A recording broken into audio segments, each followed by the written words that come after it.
Hi, you're listening to the Grow Like a Mother podcast.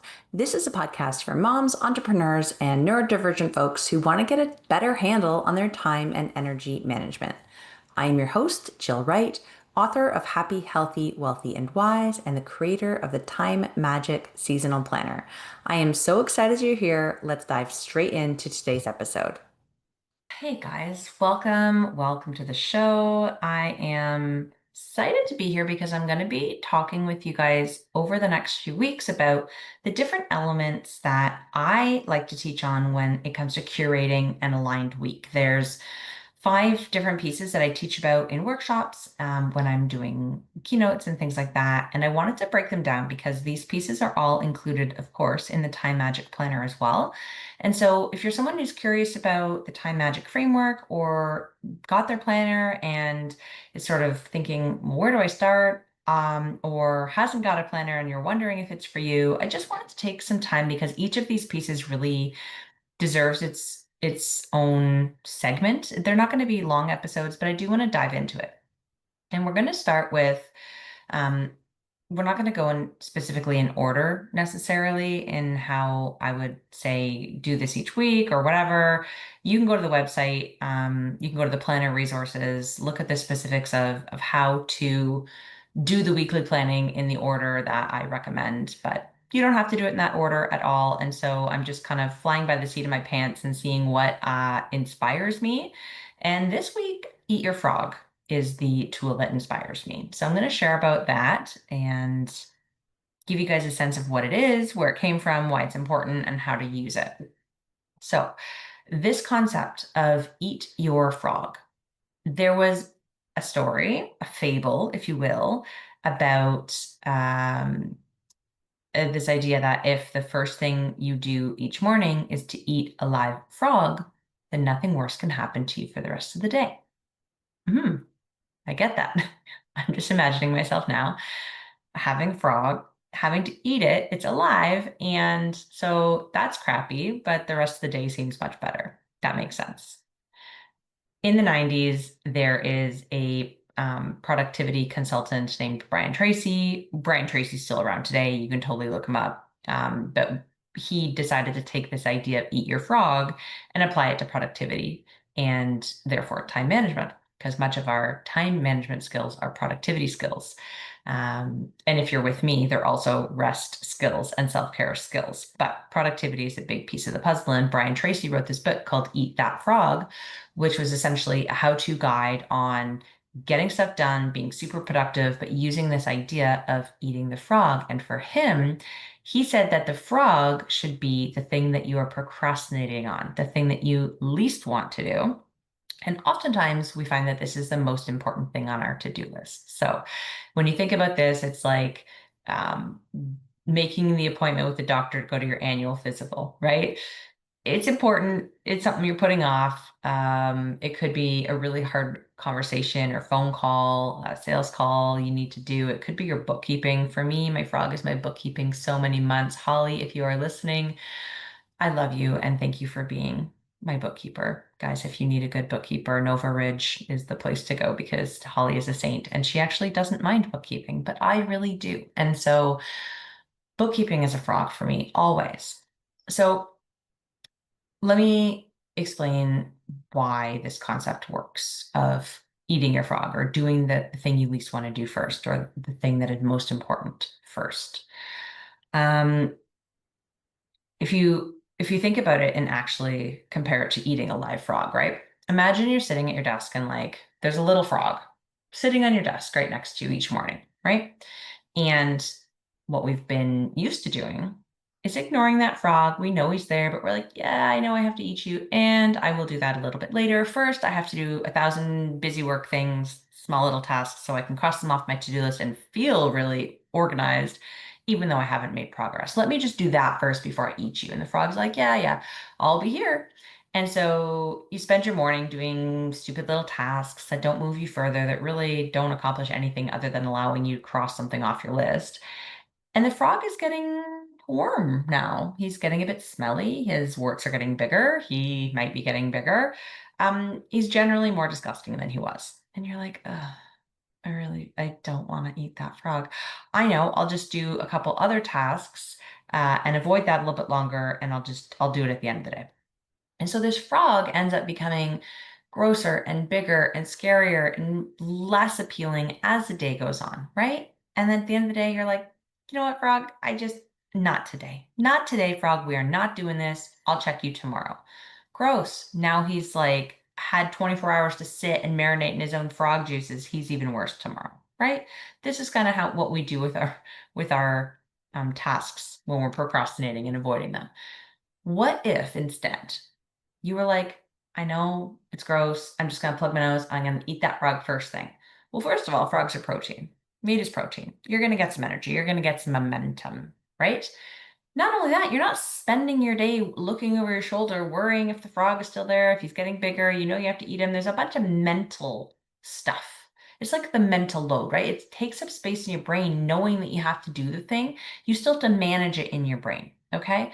And so you waste a lot of your day being worried, being anxious, avoiding it. You're still thinking about it. It's still taking up your time. You're just not physically doing the thing, and it never goes away, right? So you eat the frog, you get some momentum, you feel good about it, and you know what? Even if you don't get that much more done that day, you did the most important thing. And so you can kind of give yourself a bit of a break if you're having a day where you just don't have that much energy. You don't have that much stamina or motivation. It's okay. You got that frog, and that's a big deal. So that's how we're going to think about the frog. So, what I encourage people to do is to select each week as they go through and they do their weekly planning, right? Select 3 frogs for yourself for the week. So, these frogs are things that are important to do's, right? And they're probably things that have been in your to-do list for a while and you're avoiding them. But they do need to get done. It's time. We need to be honest with ourselves. It's time. If you're not sure where to even begin because your to-do list is like a mile long and you're like, they're all frogs. Like, I don't want to do any of it and I have to do all of them.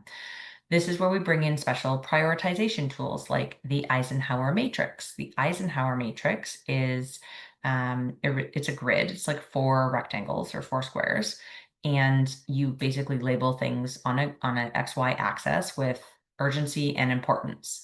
And so, like in the top corner, things are both urgent and important. That's quadrant 1. In the next corner, they're important but not urgent. That's quadrant 2. The bottom sort of left corner is things that are urgent but not really that important. Quadrant 3, and then quadrant 4 at the very bottom right is like, it's not urgent, it's not important, right? So if you take your to-do list and you sort of place things in each quadrant, either just in your head or on a piece of paper, whatever's in quadrant 1 that's urgent and important, that's probably going to be where you're wanting to start with naming your frogs. And so let's assume that you've identified 3 frogs they're urgent, they're important. You got to do them this week, right? Cool. You're looking at your week. You already kind of have a sense of how much open space you have because you've put in those recurring tasks, all the to-dos, the appointments, the reminders, right? Like it's all in there. And now you need to figure out when you're going to do these frogs because you've committed to eating them this week.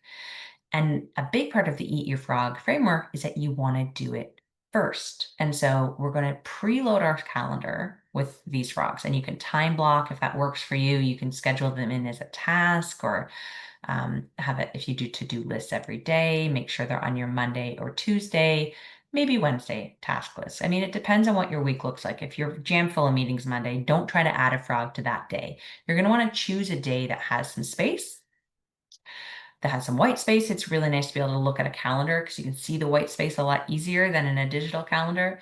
Don't know why that is, but I know that it is true.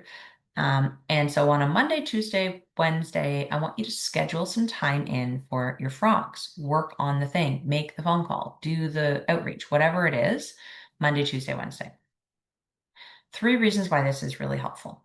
The first is that obviously there's other things on your to-do list. So if you do the 3 most important things early in the week and you sort of leave the Thursday, Friday or Wednesday, Thursday, Friday a little bit more open, then you can use that openness to tackle the other things on your to-do list, right? You still gave yourself space. Alternatively, if you have a week where you are low energy and you're not feeling it and you really don't want to do much. By the time Thursday and Friday roll around, you're feeling so drained, you're so fatigued, you just can't handle anything else. You can give yourself a break. Like you can guilt-free take some time to rest and do less because you know you've already done the three most important things that are going to really make a difference and move the needle for you and make impact. You already did those. You did them Monday or Tuesday or Wednesday. And so Thursday and Friday, you don't have to tackle the rest of the to-do list. You can literally take a nap or rest or go for a walk or whatever feels good for you. This is where you can do it without any guilt because you're not doing it instead of an important task. You're able to do it because you got your important task done already. The third thing that can happen, which happens to me every week, and I suspect it does to you too if you're a human being who deals with other people and life around you, is that we have our intentions Monday, Tuesday, Wednesday. We're good little girls and we put it in our calendar, our frogs, and we're ready to start the week and we are following our plan to a T. And then life comes in like a hurricane and throws us a curveball, and we can't do it that day because the kid gets sent home from camp with heat stroke, right? Or your boss calls and there's an urgent new meeting, which you have to attend in the time that you said you were going to do one of the frogs. Or there's a snowstorm and you have to spend all day shoveling your driveway and around your house so your gas meter doesn't get snowed in and you can't do it, right? Life throws us these curveballs. They are weather, they are family, they are career, they are health. There are so many things that can screw up our schedule, no matter how well intentioned and how well planned we are. And that is just reality, and that happens to us all. So, first of all, let's just take any guilt or resentment or whatever away from that. That happens. It happens every single week to me. People cancel, like whatever, things happen. The beautiful thing about having your frogs on the Monday, Tuesday, Wednesday is that when the curveball happens, when things go sideways and turn upside down on you, you don't lose the opportunity. It's not like that was the only time you had to do your frog and oh my God, now the frog's not going to get done and everything is stressful and now you have to pack it in and work late. No, none of that. Remember, you left Thursday and Friday a little bit more open? We did that on purpose. We did that on purpose, not only for the opportunity to rest if you wanted to take that, or do more if you wanted to take that, but also for this very situation where your week goes sideways. You just pick up a frog, you move it over to a different day, bing, bang, boom, no problem, right? We make space for that. Okay, this might feel overwhelming. I'm curious to know, have you heard of Eat Your Frog? Is it something you're familiar with? Have you tried it? Does it work for you?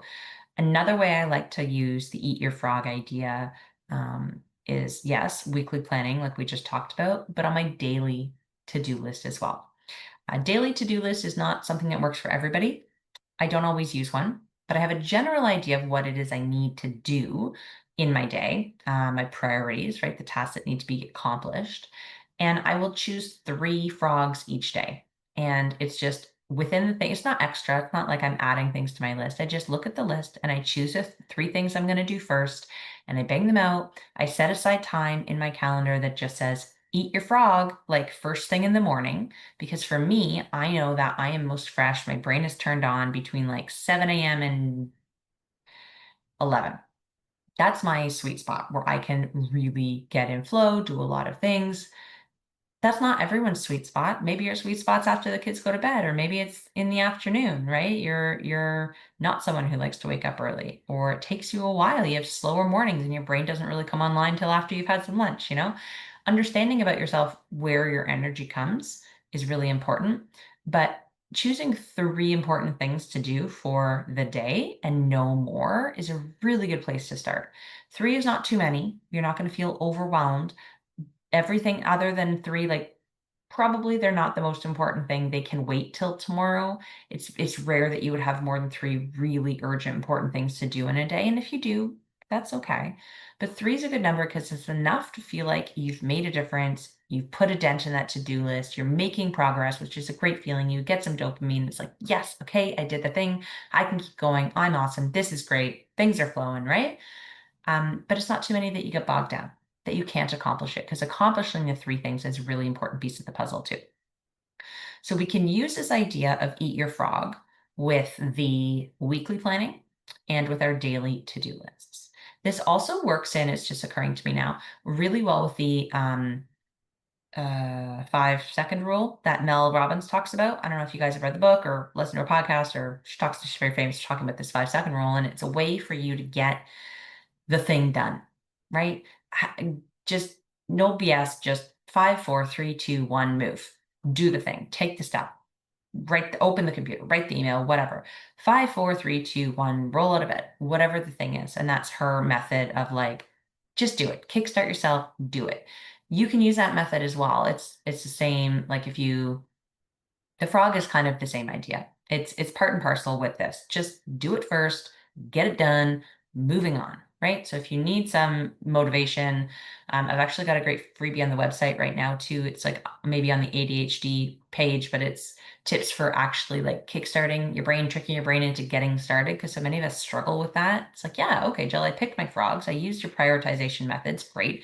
Picked my frog. I know what I'm working on, and I'm still not doing it. If that's the case, don't worry, I've got you. Go to the website or send me a note. It's probably linked to my Instagram bio as well on the lifetime management site. Um, Lots of great ideas because it's just like task paralysis, right? And people who have ADHD specifically could struggle with this, and they just can't get started. They can't get motivated, right? And sometimes it's a motivation problem, and sometimes it's just like a an easy fix with how you set yourself up, and it's a mindset thing. So let's just recognize that as well, that it is easier said than done. But I will say that if you get in the habit of practicing Eat Your Frog, then you will literally change the way that you move through your days. You're going to find so much more time freedom at the end of the week. There's going to be a huge reduction in stress and guilt about not getting things done. Actually, I'm going to show you a little sneak peek. I created these super cute stickers that say Eat Your Frog. If you're watching me on YouTube, you can see them. They're like a laptop sticker. Well, I've got a laptop here, got a million laptops. It's a book sticker, put it on your phone, right? Where's my phone?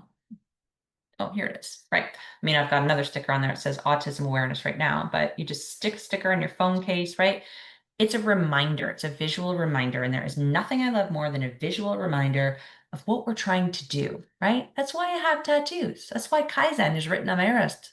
Small steps to continual improvement. Oh, yeah, I see that every single day. And I'm like, right, just take small steps. Just keep swimming, keep improving, right? Focus on what you're moving towards. Visual reminders are great, which is why I thought these stickers were awesome. Why I'm telling you about the stickers is because they come with the Time Magic Planner. So the first 50 copies, I'm sort of doing a pre-round first run for the planner. Everyone who orders it gets not only the Eat Your Frog sticker, but I've got some other stickers. Little packets of confetti. Time confetti is something we're going to talk about in another little mini episode here. Although I've probably been talking long enough that it's not a mini episode, I tend to do that.